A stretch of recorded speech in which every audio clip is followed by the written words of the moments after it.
magaling ka sa investment. But this is an entirely different matter. So dito, ang investment natin dito, buhay ng tao. Yun ang tinitignan namin lahat ng mga congressman dito. Raul Manuel.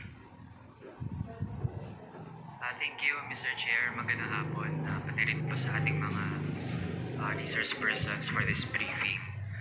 Mr. Chair, narinig natin mula dun sa sinabi po ng mga kinatawan ng PhilHealth tsaka ng DOH na merong 150 billion pesos na surplus, meron ding 280 billion pesos na reserve fund.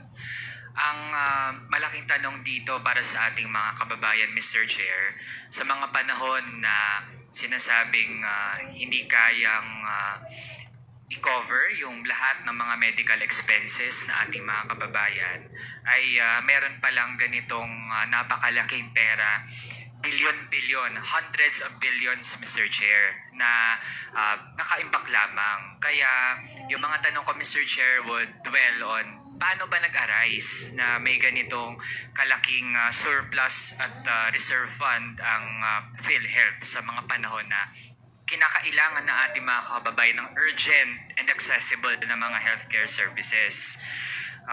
Mr. Chair, actually, bago pa man mag-propose po na maglaan ng zero state subsidy for PhilHealth, in fact, hindi ito yung first time na nagamit bilang dahilan yung malaking surplus and reserve fund ng PhilHealth para hindi ito i-allow na mag-operate through sufficient funds coming from the government. In fact, if we recall, meron ding 90 billion pesos, Mr. Chair, na ni-revert yung PhilHealth back to the Treasury. So this is actually not the first time na may ganitong instance na ang pinagbabatayan din ay yung hundreds of billions na meron yung PhilHealth. So Mr. Chair, nais kong matanong kasi yung nasa website po ng PhilHealth ay financial statement, yung pinaka-latest ay as of June 30, 2024. So Mr. Chair, I will address my questions po sa representative ng PhilHealth. Nakalagay po sa financial statement, ito po ay yung statement of financial position as of June 30. Meron pong, di ba may ini-invest in time deposits ang PhilHealth as part of its assets? Tama po ba? Yes po, Your Honor, Mr. Chair.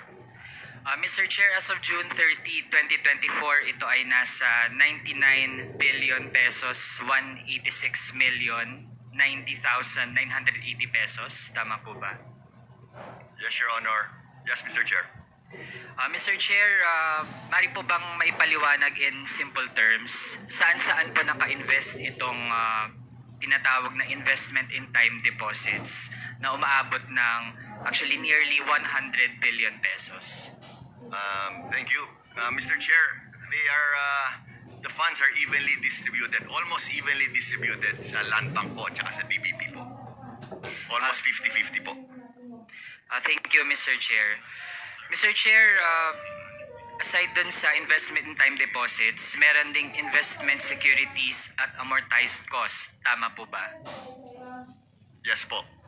And as of June 30, 2024, ito ay nasa 389 billion pesos, or actually almost 390 billion pesos. Is the figure correct? As of June 30? Correct po. Broken down. To be more specific, Mr. Chair, 351 billion sa treasury bonds and 28.3 billion sa treasury bills po, Mr. Chair. At merong natitirang 10 billion na investment din. Sa corporate bonds po, Mr. Chair. Yes po. Sige, Mr. Chair, sa-assign po natin yung investment in government bonds in layman's terms. Ano po yung ibig sabihin nun? Sige po. With your permission, Mr. Chair, para mas mabilis, I'll pass you on to my finance guy ng PhilHealth, Finance Vice President sa PhilHealth. Thank you very much, Mr. Chair. Yes, the Chair would like to recognize Mr. Renato Dimsiaco. Maraming salamat, Mr. Chair. For the corporate bonds of the corporation, as of June, we have 10.1 as mentioned. The breakdown of this one, Mr. Chair, are as follows. We have from the SM Prime Holdings, and we have Robinson's Land, and we have Development Bank of the Philippines, meaning to classification po ang pinapasukan ng corporate bonds natin. One properties and the other one ay ang banking, Mr. Chair. Over. So Mr. Chair, ibig sabihin merong out of the 390 billion pesos, edi nakahati ito sa treasury bills, government bonds, tsaka corporate bonds.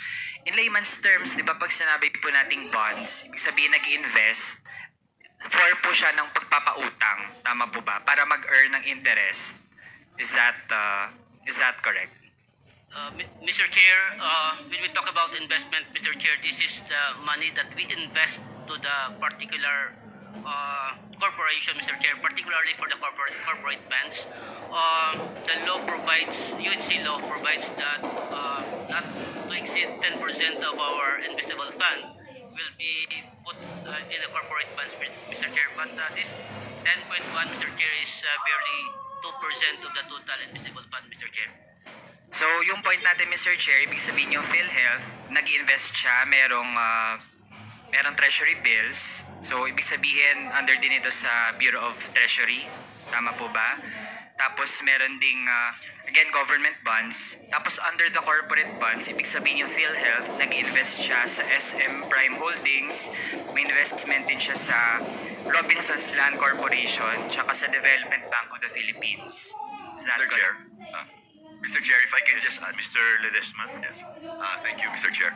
I just wanted to add, honorable sir, that all of the investments of PhilHealth, it's very clear in the law that we are only allowed to invest in AAA corporate bonds, AAA bonds or better. So, I just wanted to assure this honorable body na lahat po ng linalagyan po namin ng pera are all AAA or better po. So, yung mga hindi masyadong kilalang kumpanya or hindi masyadong maganda yung rating, hindi namin pwedeng pasukan po. So, the funds that we're investing are very safe po. Kasi lahat po yan AAA. Maraming salamat, Mr. Chair. Yeah, that's noted, Mr. Chair. Nonetheless, for the purposes of awareness sa ating mga kababayan, mahalagang alam nila saan talaga ini-invest na yung perang nandyan at ang nagmamanage ay ang PhilHealth. Next, Mr. Chair, kung doon naman sa liabilities, kasi ito ang pinag-uusapan natin kanina ay assets at doon natin nakumpirma na sa ganong mga iba't ibang investments nakalagak ang reserve fund ng PhilHealth. In terms of liabilities, kasi ito rin ay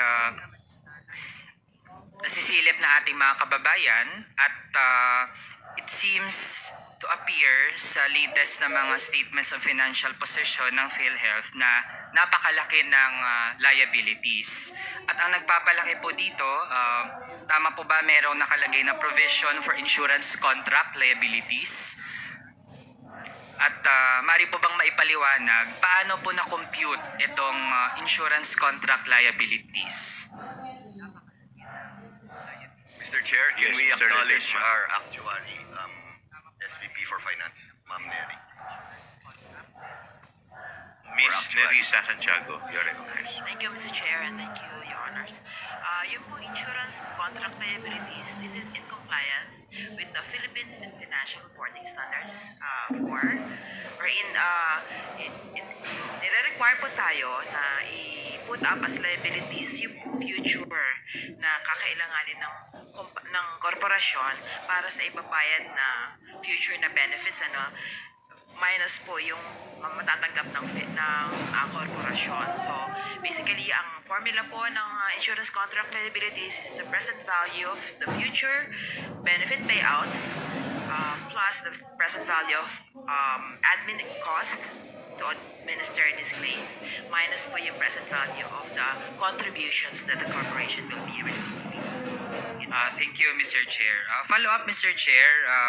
Gusto din natin i-confirm yung figure na as of June 30, ang provision for insurance contract liabilities ay nasa 1 trillion 149 billion, or it's actually, well, roughly 1.15 trillion. Tama po ba yung figure natin? Yes, Mr. Chair. Mr. Lim Siako, you're recognized. Yes, Mr. Chair. Okay, That's, thank you. 1.15 billion, Mr. Chair. A trillion, Mr. Chair. Thank you, Mr. Chair. So, gusto din natin i-clarify ito kasi kung titingnan lang siya na ganon, parang lalabas na ang laki ng liabilities ng PhilHealth. Pero gusto din nating mabusisi paano ba na-compute ang ganitong amount ng liabilities. Yes, Ms. Nerissa Santiago. Thank you, Mr. Chair, and thank you, Your Honors. Yun po insurance contract liabilities, kinocompute po siya sa bawat miyembro na nakapaloob po sa korporasyon as of December 31, 2020. For example, for this case, 2023, no? So, ito pong miyembro na to, may in-expect po tayong babayaran every year in the future hanggang sa mamatay po itong miyembro na to. In-expect po natin na mag-avail siya ng hospital benefits, and that would be that is being estimated and discounted to the present. So, halimbawa po, meron po tayong miyembro na 40 years old. So, ito pong 40 years old, in-expect po natin siya, hindi man po siya every year kakailanganin yung benepisyo, meron po tayong in-estimate na magkano po yung value ng benefit payout niya every year. Tapos po, kasama po doon, yung kinakalculate is the admin cost sa pag-administer nito pong pagbabayad ng claims para sa taong ito. And then, minaminus po natin yung contribution ng taong ito para pong kinukuha natin yung balance between what we will be paying out for this person minus po yung contribution na marireceive natin from this person. So, this is an estimate of future liabilities. So, kung mas malaki po ang in-expect natin na halimbawa, ang in-expect po natin, mabubuhay siya hanggang age 100, ganyan. May expected benefit payouts po tayo, pero ang contribution niya hanggang age 60 lang po. So, kaya po minsan, mas malaki po yung future liabilities natin kasi po yung pagbabayad po is hanggang age 60 lang. Okay. So, Mr. Chair, para lang po, Yes, with the indulgence of Congressman Okay, Manuel, the Chair would like to recognize the Honorable Stella Kimbo. Mr. Chair, baka lang kasi malito ang ating mga kababayan. Hindi naman po kasi life insurance company ang PhilHealth. Ang pinag-uusapan po natin dito ay annual insurance contract. Ito po ay isang pay-as-you-go insurance contract. Ibig sabihin, annual renewals. Ang binabayad po na premiums ng mga miyembro ay annual po.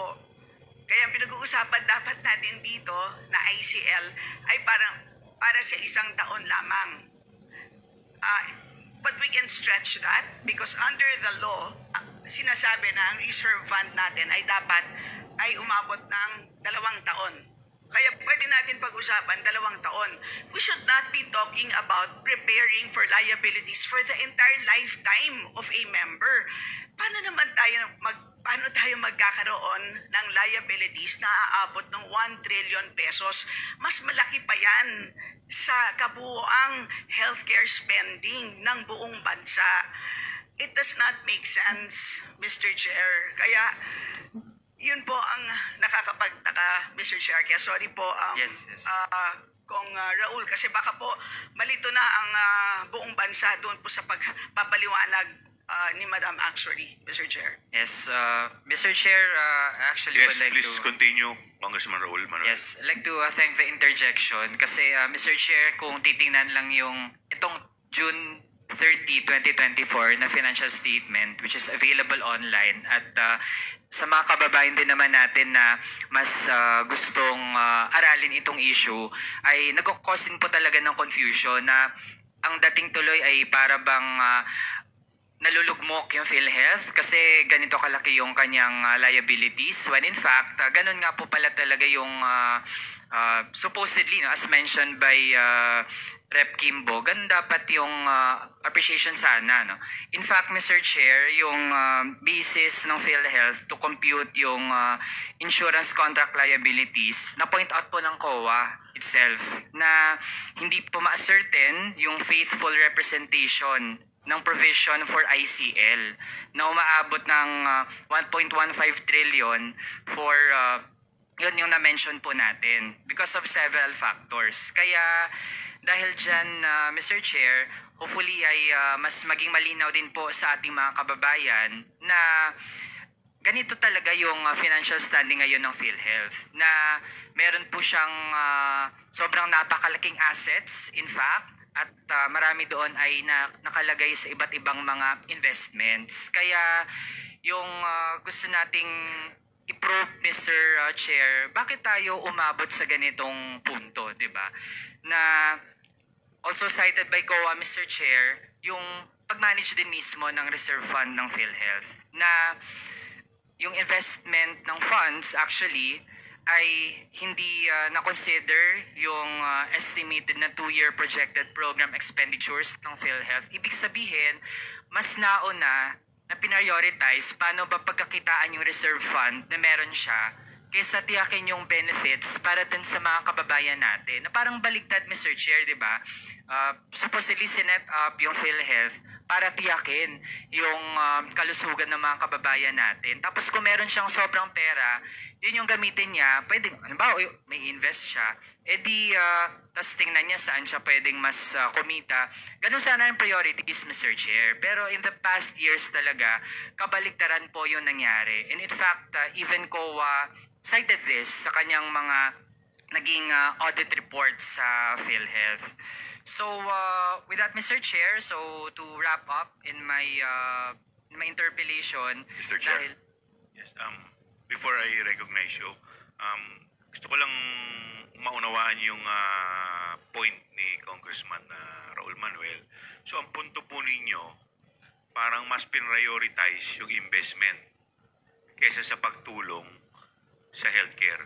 ganun Tama yung, po ba? ganun yung po ba yung lumalabas, punto Mr. ninyo? Chair. Based mismo Which dun is sa... kasi ang mandate ng PhilHealth is yung healthcare ang dapat na tinitignan. Tama po ba?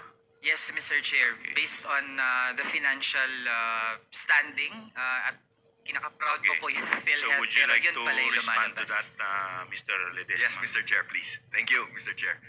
Thank you very much, Mr. Chair, and we appreciate and duly noted on your comment, no? We will look closely into it, no? Naintindihan po namin yung magandang comment po, Mr. Chair, no? We will look closely into it. In line with that, I just want to highlight, Mr. Chair, no? So the COA opinion, yung COA opinion po ng PhilHealth na lumabas noong 2023, alam niyo po, it's the first time, I don't even think we can remember, no, when PhilHealth ever received ang opinion, ang binigay namin kasing opinion, it was a qualified opinion, Mr. Chair, no? And historically, either adverse or disclaimer.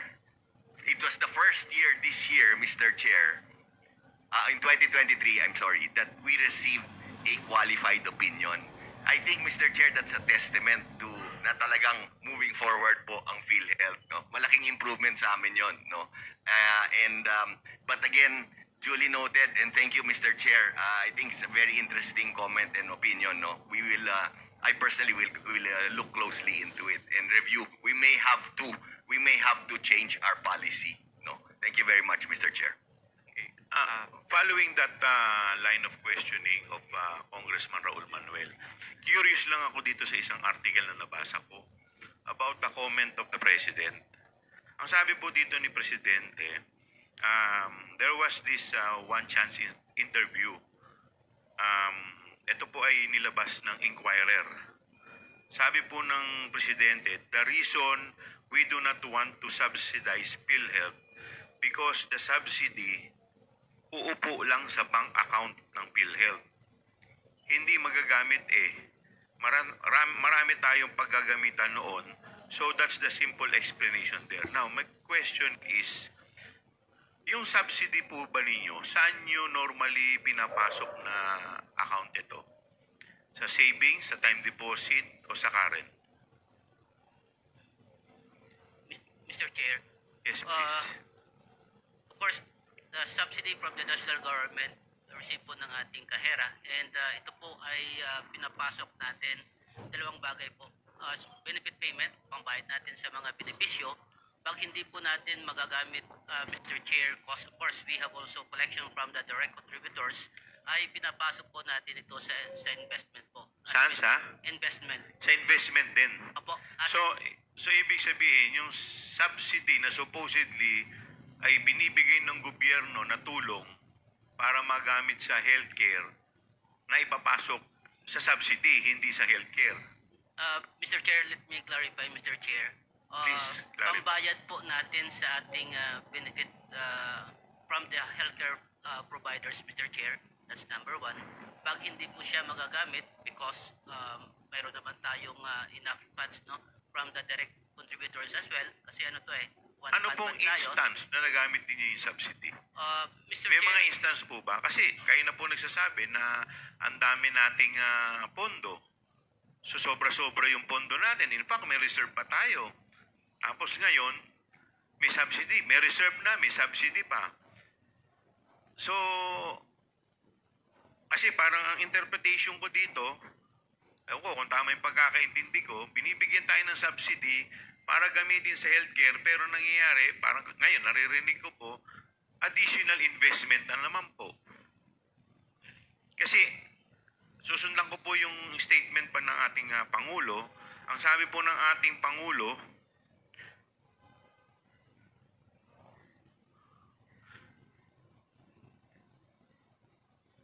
the current problem with PhilHealth is not its budget, nor its coverage, but its system that has been clogged due to its limited processing capacity.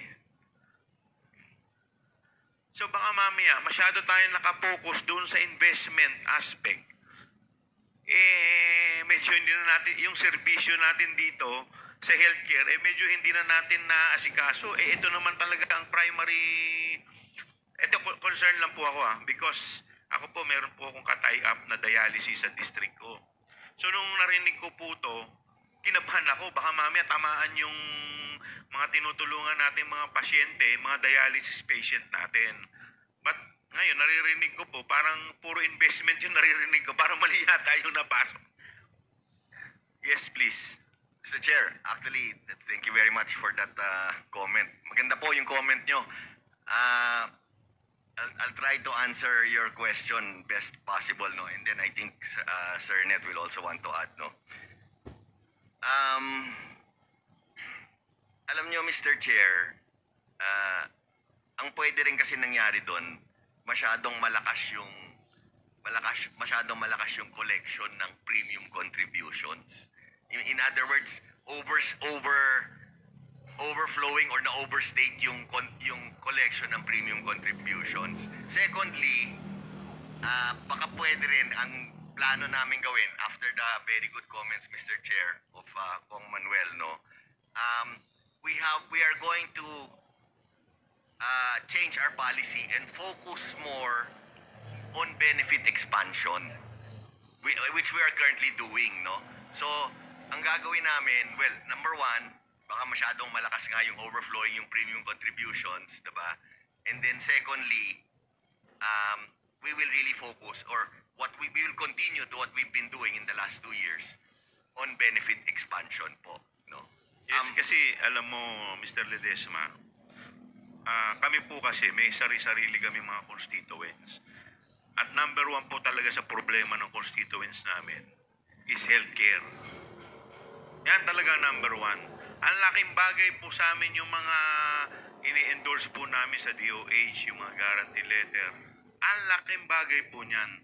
With this PhilHealth, lalong dadagdag po sana yung tulong. Kaya sana, kasi for example, ma-confine ka sa heart center, ang bill mo, 1,000,000. Saan makukuha ng 1,000,000 yung mga constituents namin? Di ba? Kaya kami, sa totoo lang, kung kinakailangan namin lumuhod sa DOH para matulungan yung constituents namin, ginagawa namin eh. Kaya sana ito pong PhilHealth, mag-focus tayo dito sa talagang focus natin, which is yung healthcare benefit instead sa investment. Because, sorry Mr. Ledesma, chinek ko yung background mo. Investor, mga pinanggalingan mo pala sa mga investment, asset, liability, sum. So galing ka pala sa mga, so I understand magaling ka sa